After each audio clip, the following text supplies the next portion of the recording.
The meeting tonight is part of a broader discussion that's taking place on sovereign debt and sovereign debt restructuring. What we've learned in the last few years is that sovereign debt crises remain a major destabilizing feature of international economic life. We've also learned from current trends, looking forward, that debt crises aren't likely to be going away anytime soon, and they're not likely to get any easier to resolve. The current discussion really has been catalyzed by the European crisis and the Greek debt restructuring. But more recently, the Argentina legal ruling in favor of Argentina's holdout creditors has really given the debate a new intensity, and it's brought it to a new level, both technically and emotionally. I think these are some of the clear problems that we're facing, but the problem is that we don't yet have clear solutions. It's not clear, for example, that the IMF has the proper tools or the right policy framework to help resolve sovereign debt crises and facilitate sovereign debt restructuring when it's necessary.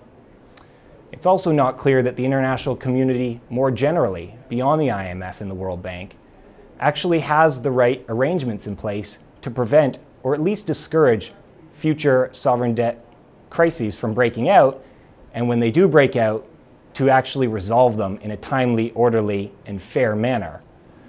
There are a number of questions regarding the efficacy of some of the contractual innovations, such as collective action clauses, that have been implemented by a number of countries since the early 2000s.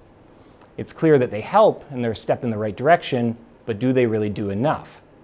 So this brings us to the broader discussion of how we reform the international financial architecture, the debt architecture in particular, to help produce better outcomes when it comes to sovereign debt crises and resolving those crises.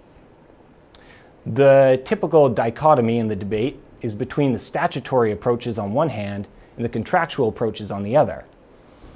What we've seen from our discussion tonight is that there's really a lot more room for discussion beyond this dichotomy. A number of participants brought up the idea of an arbitration process located outside one of the major creditor institutions, such as the UN.